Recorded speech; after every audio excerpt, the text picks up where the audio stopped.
기도합니다.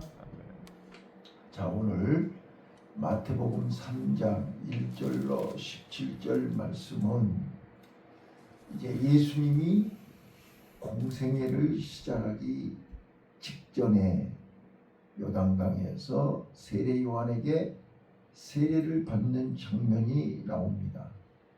그 세례를 받는 순간 하늘로부터 비둘기 같은 성령이 임했고 하나님의 음성이 들렸습니다. 이는 내 사랑하는 아들이요 하나님의 이제 메시아임을 선포하는 하나님의 음성이 들렸습니다. 저는 이 짧은 본문을 통해서 세 가지 놀라운 비밀을 발견하게 됩니다. 첫 번째는 이제 구약의 마지막 선지자인 세례 요한의 등장입니다. 세례 요한은 요단강에서 회개하라 천국이 가까웠다고 외쳤습니다. 그러면서 세례 요한은 회개에 합당한 열매를 맺으라고 강조했습니다. 회개에 합당한 열매가 뭐냐? 천국은 회개로부터 시작하는 것입니다. 회개 없는 천국은 있을 수 없습니다. 그래서 우리가 예수 믿으면 세례를 받는 것은 죄로부터 죽었다는 뜻입니다. 그러면 예수님이 죄 없는 예수님이 왜 세례 요한에게 세례를 받아야만 됐느냐 하는 거예요. 저는 늘 이 부분이 궁금했어요.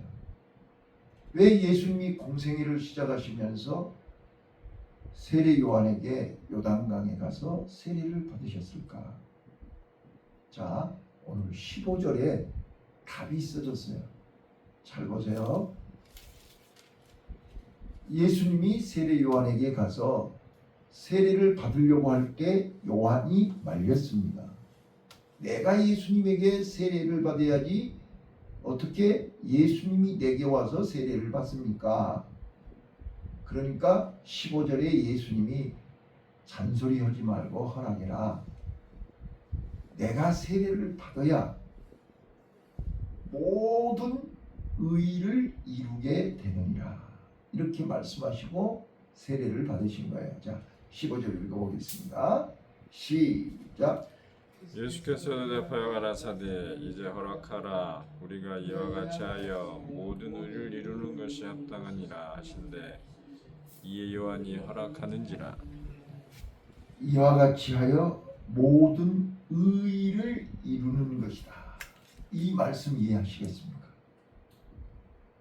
자, 예수님이 세례를 받으심으로 하나님의 모든 의가 이루어지는 것입니다. 자, 예수님이 이 땅에 오신 목적이 무엇입니까? 죄 없는 성자 하나님, 사람의 몸으로 이 땅에 오신 목적이 뭐냐? 모든 사람의 죄를 해결하러 오신 것입니다. 죄를 해결하려면 죄에 대해서 죽어야 됩니다. 그래서 예수님이 요단강에서 세례를 받으시면서 공생애를 시작한 것은 예수님이 죄 없는 예수님이 우리 인간의 모든 죄를 대신해서 회개의 제물 십자가를 지러 오셨음을 선포하는 것입니다. 그래서 예수님이 세례를 받자마자 하늘로부터 비둘기 같은 성령이 임하시 그리고 성부 하나님의 선포가. 자, 이제 16절을 같이 읽겠습니다. 자, 시작. 예수께서 세례를 받으시고 곧 물에서 올라오실새 하늘이 열리고 하나님의 성령이 비둘기같이 내려 자기 위에 임하심을 보시더니. 자, 보세요. 우리는 예수님이 요단강에서 세례 요한에게 세례를 받으신 것을 가볍게 생각합니다. 아무렇지도 않게 생각합니다. 의뢰의 요식 행위로 생각합니다. 우리는 성찬 예식 참석할 때 그냥 포도주 한 잔 마시면 끝, 이게 아니란 말이에요. 예수님이 세례 요한에게 요단강에서 세례를 받으신 것은 엄청난 전무후무한 역사적인 사건인 것입니다. 죄 없는 성자 예수 그리스도가 우리 인간의 죄를 대신 당신이 한 몸에 지고 죽으신 것을 상징하는 것입니다. 그때 예수님이 십자가에서 다 이루었다 할 때 하시는 메시지하고 똑같은 내용입니다. 자, 세례를 받자마자 하늘이 열렸습니다. 하늘이 열리면서 비둘기 같은 성령 하나님이 예수님 머리 위에 임하신 것입니다. 그리고 성부 하나님의 선포가 내립니다. 자, 17절 마지막 절입니다. 성부 하나님이 뭐라고 선포하신가 보시죠. 시작. 하늘로서 소리가 있어 말씀하시되 이는 내 사랑하는 아들이요 내 기뻐하는 자라 하시니라. 자, 거기서 두 가지 단어가 나오죠. 내 사랑하는 아들이요. 성자 예수님을 성부 하나님이 인정하는 것입니다. 이는 내 사랑하는 아들이요. 두 번째요. 내 기뻐하는 자라. 예수님은 하나님을 기쁘시게 하기 위해서 이 땅에 오셨습니다. 하나님을 기쁘시게 하기 위해서 가장 낮은 자리에 마국간에 탄생하셨고 갈릴리에 사셨고 세례 요한에게 세례를 받으신 그 자체가 가장 하나님을 기쁘시게 한 것입니다. 이걸 아셔야 됩니다. 예수님이 세례 요한에게 세례받은 것이 단순 사건이 아니고 하나님을 가장 기쁘시게 하는 사건입니다. 그거를 방금 14절에서 세례 요한이 내가 예수님께 세례를 받아야지 어떻게 예수님이 나한테 세례를 받으시겠습니까? 이제 허락해라. 이 모든 의를 이루게 하기 위함이라. 이제 이 말씀을 알아들으시겠습니까? 예수님이 세례를 받으셔야 하나님의 구원 역사, 예수님을 통해서 모든 죄를 사하시고 예수님을 통해서 하나님의 백성들을 구원하시고자 하시는 하나님의 구원의 역사가 이루어진다, 그런 뜻입니다. 자, 제자들이 예수님에게 그리 마옵소서, 십자가 지지 마옵소서 말렸을 때 예수님이 뭐라고 대답하셨습니까? 사탄아 물러가라. 사탄아 물러가라. 내가 십자가를 지는 것이 하나님의 의를 이루는 것입니다. 하나님의 구원 계획이 완성되는 것입니다. 그래서 예수님은 기꺼이 가기가기 찢기는 아픔과 고통을 참으시면서 십자가에서 엘리 엘리 라마 사박다니를 외치시면서 그는 끝까지 십자가에서 뛰어내리지 아니하시고 그 고통을 다 참으시면서 다 이루었다 선포하시고 운명하신 것입니다. 이 일의 시작이 요단강에서 세례를 받으신 걸로 시작하는 것입니다. 자, 세례는 단순한 게 아닙니다. 내가 죽는 것이 세례입니다. 죄에 대해서 죽는 것이 세례입니다. 죄에 대해서 죽었다고 선포하는 것입니다. 자, 잘 봐보세요. 좀 우리가 신령한 영적인 눈으로 한번 봐보세요. 지금 예수님이 세례 요한에게 요단강에서 세례를 받고 올라오시는데 하늘문이 열리고 비둘기 같은 성령이 임하시면서 하나님의 음성이 들렸습니다. 이는 내 사랑하는 아들이요 내 기뻐하는 자입니다. 이거는 마치 대관식 할 때, 우리 대통령 취임식 할 때 어떻게 해요? 대통령이 선서합니다. 자, 그 취임식을 계기로 그는 대통령의 임기가 시작되는 것입니다. 지금 예수님은 요단강에서 세례를 받으심으로 그 순간 하늘로부터 이는 내 사랑하는 아들이요 내 기뻐하는 자, 메시아로서의 공생애가 시작된다는 선포입니다. 그래서 세례 요한이 보라 세상죄를 지고 가는 하나님의 어린 양이다. 저분은 나는 물로 세례를 주지만 저분은 성령과 불로 세례를 베푸실 분이요 그는 타작마당에서 알곡과 쭉정이를 심판하실 분이라는 것을 선포합니다.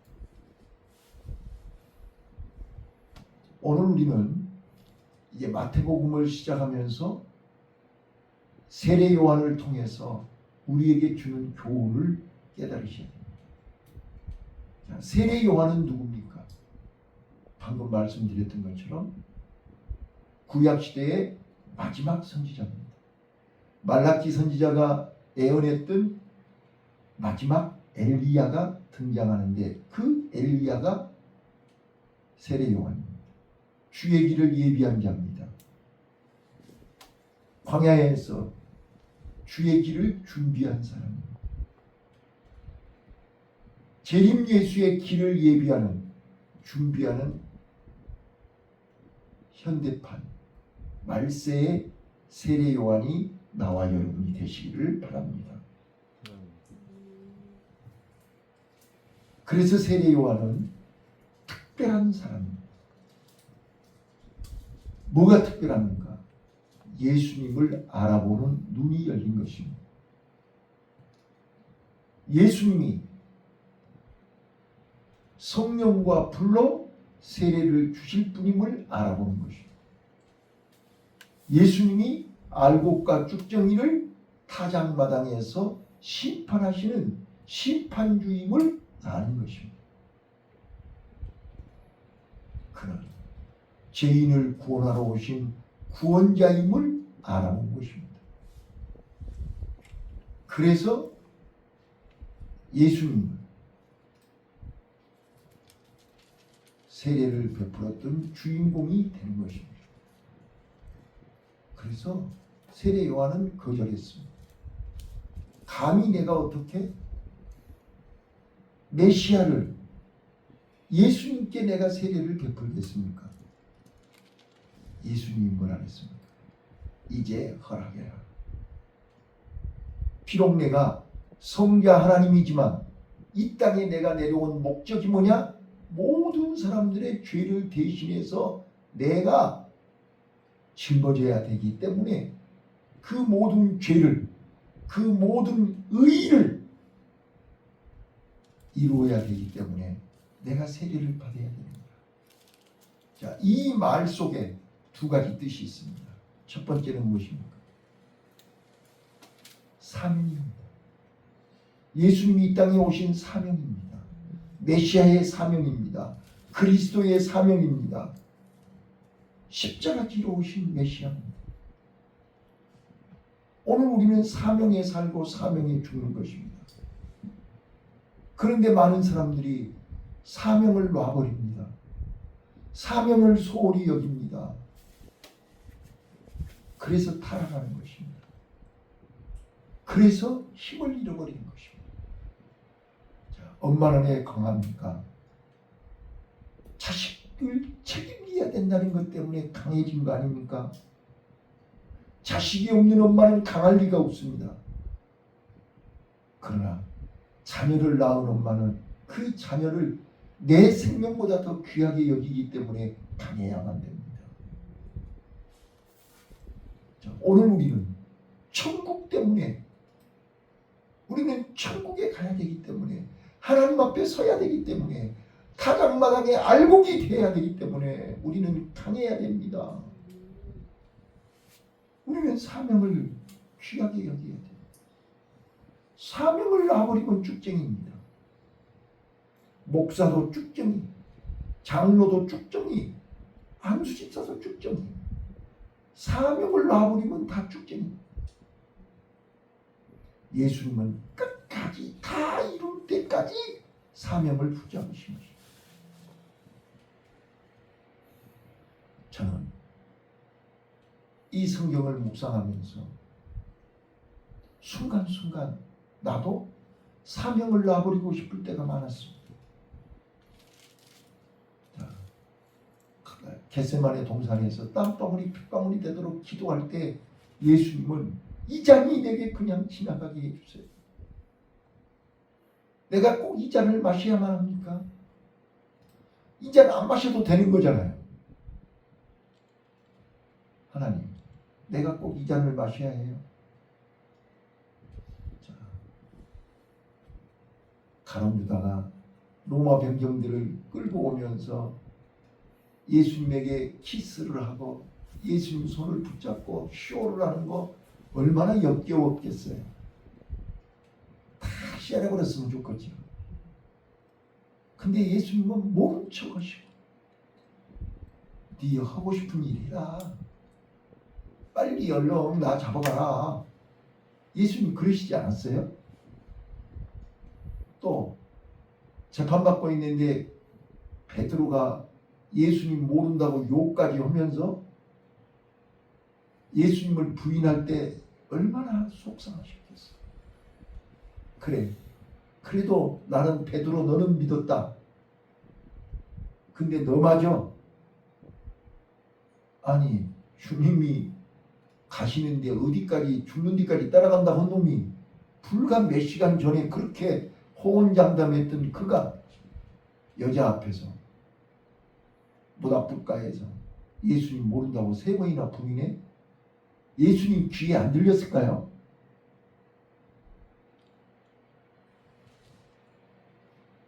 진짜로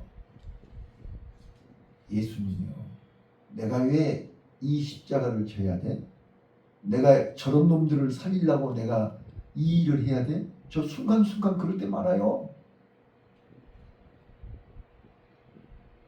그런데요,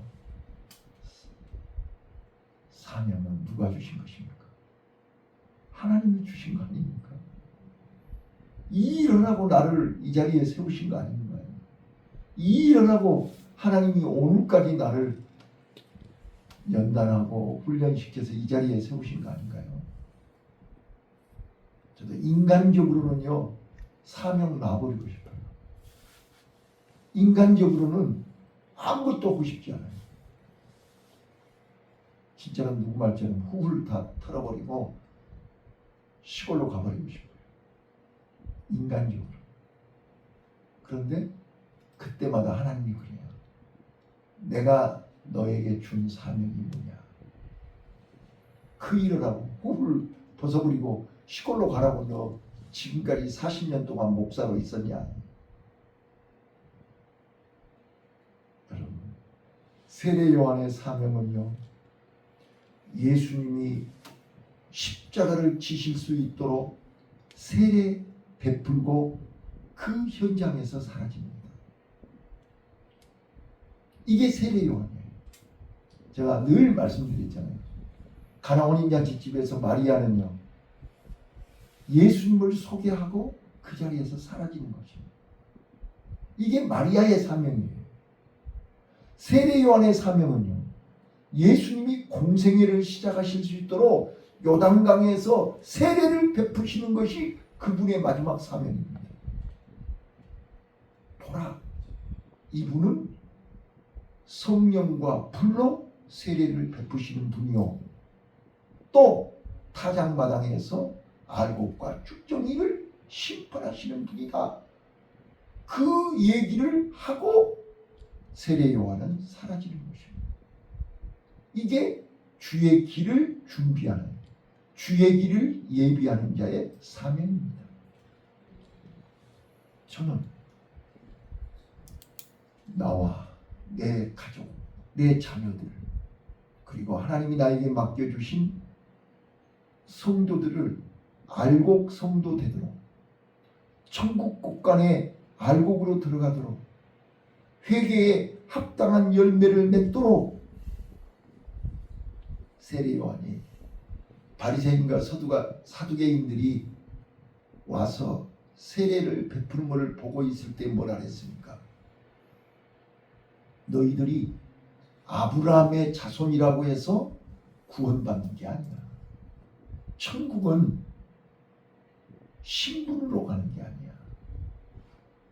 아브라함의 자손이라고 해서 다 구원받는 게 아니야. 하나님은 이 돌로 아브라함의 자손 만드실 수 있어 얘기했어요, 안 했어요? 맞죠? 여러분, 천국은, 구원은 혈통으로 받는 게 아닙니다. 구원은 내 노력으로 받는 게 아닙니다. 구원은 회개에 합당한 열매를 맺어야 됩니다. 회개에 합당한 열매란 뜻이 무엇일까요? 예수님을 바로 아는 것입니다. 예수님을 바로 알고 예수님을 바로 믿는 것입니다. 내 수준, 내 연약함, 내 부족함 상관없습니다. 내 부족함은 하나님이 채우십니다. 내 죄는 하나님이 용서해 주십니다. 중요한 것은 하나님 앞에서 내 삶의 자세인 것입니다. 이게 다른 말로 얘기하면 겸손입니다. 예수님을 알아야 예수님 앞에서 내 삶이 겸손해지는 것입니다. 예수님을 모르면 예수 앞에서 교만해지는 것입니다. 바리새인과 사두개인들이 예수님을 몰랐기 때문에 예수님 앞에서 교만을 했던 것입니다.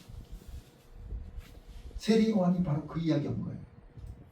너희들이 지금 바리새인이라고 사두개인이라고 거두름 피고 있는데 회개에 합당한 열매를 맺지 않으면 너희는 쭉정이야. 천국 못 가.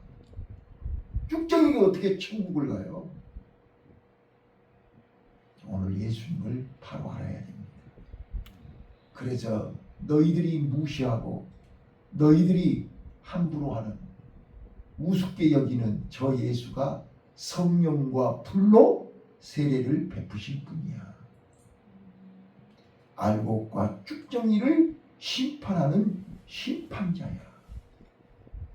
그리고 연약하고 부족하지만 믿음으로 살기 위해서 몸부림치는 알곡들, 하나님의 사람들, 하나님의 의의를 이루기 위해서 몸부림치는 저들을 구원하러 오신 구원자야. 믿습니까? 오늘 우리는 예수님을 바로 아셔야 됩니다. 예수님을 바로 알면 그 예수님 앞에서 우리는 한없이 낮아지고 한없이 겸손해지고 한없이 감격하며 그 예수 안에서 우리는 오늘 하루를 행복하게 살 수 있습니다. 보라. 오늘 두 번째, 예수님이 요단강에서 세례 받으신 것은 첫 번째, 한없이 자기 자신을 하나님 앞에서 사명을 감당하기 위해서 자기를 낮추신 것이죠. 그걸 신학적인 용어로 자기 비하라. 자기를 낮추신 거예요. 그래서 세례 요한에게 세례를 받으신 거예요. 네. 저는 전에 군대에서 이 사단장이 주일날 소령 군종 장로 밑에서 예배 드릴 때 이렇게 안수를 받고 기도를 받는 것을 보았어요.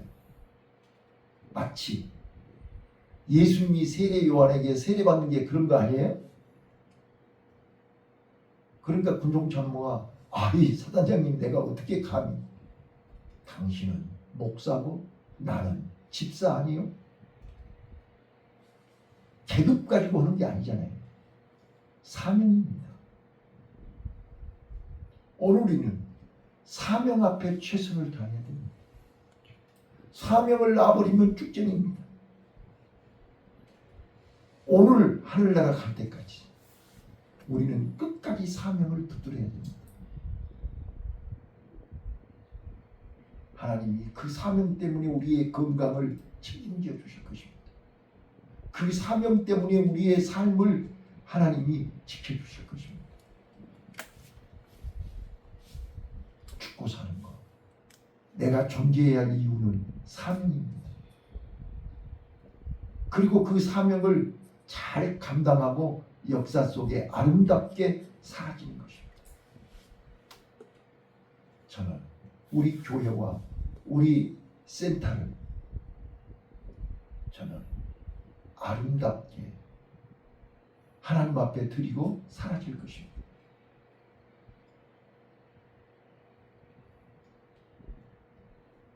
사명 때문에 하나님이 오늘까지 이 자리에 서 계십니다. 사명을 놓는 순간 우리는 이제 더 이상 쓸모가 없는 쭉쟁이가 되고 만다는 것을 기억하셔야 됩니다. 마지막으로 순종입니다. 예수님이 세례받으신 것은 순종하신 것입니다. 예수님이 십자가를 지신 것은 하나님의 구원 계획에 순종하신 것입니다. 하나님의 말씀에 순종할 때 하늘 문이 열립니다. 내가 하나님 말씀에 순종할 때 하나님을 기쁘시게 하는 것입니다. 내가 하나님의 말씀에 순종할 때 이는 내 사랑하는 아들이라 하나님 앞에 인정을 받을 것입니다. 예수님이 그 많은 사람들 앞에서 세례 요한에게 세례를 받는 것은 자랑스러운 것은 아니었습니다. 조금 전까지 나는 저분의 힘들매도 힘도 들기에 감당하기 어렵다고 했던 그분을 세례 요한에게 무릎 꿇고 세례 요한에게 세례를 받는 그 자세, 순종입니다. 자존심이 상하고 기분이 언짢하고 여러 가지로 힘들고 어렵지만 하나님이 원하시고 하나님이 기뻐하시기에 순종하는 것입니다. 이게 하나님의 자녀가 할 일입니다. 예수님은 기꺼이 순종하셨습니다.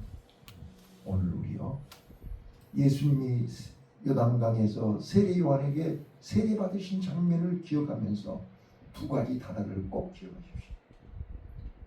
사명 때문에, 메시아의 사명 때문에 그는 기꺼이 요단강에서 세례 받으신 것입니다. 자기를 비우신 것입니다. 자기 자존심, 자기 체면, 자기 모든 것 다 내려놓으신 것입니다. 사명 때문에. 두 번째, 그 사명을 감당하기 위해서 순종하신 것입니다. 하나님의 말씀에 순종하신 것입니다. 하나님의 뜻에 순종하신 것입니다.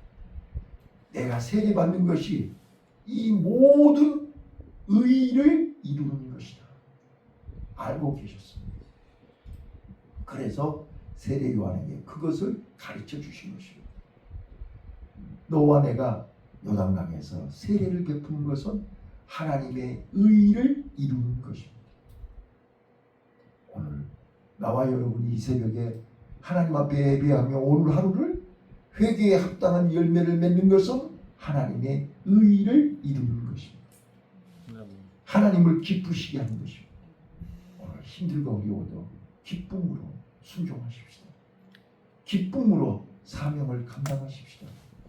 그래서 하나님 앞에서 이는 내 사랑하는 아들이요 내가 기뻐하는 자라 인정받는 귀한 은혜가 임하시기를 예수님 이름으로 축원합니다. 아멘. 기도하겠습니다. 하나님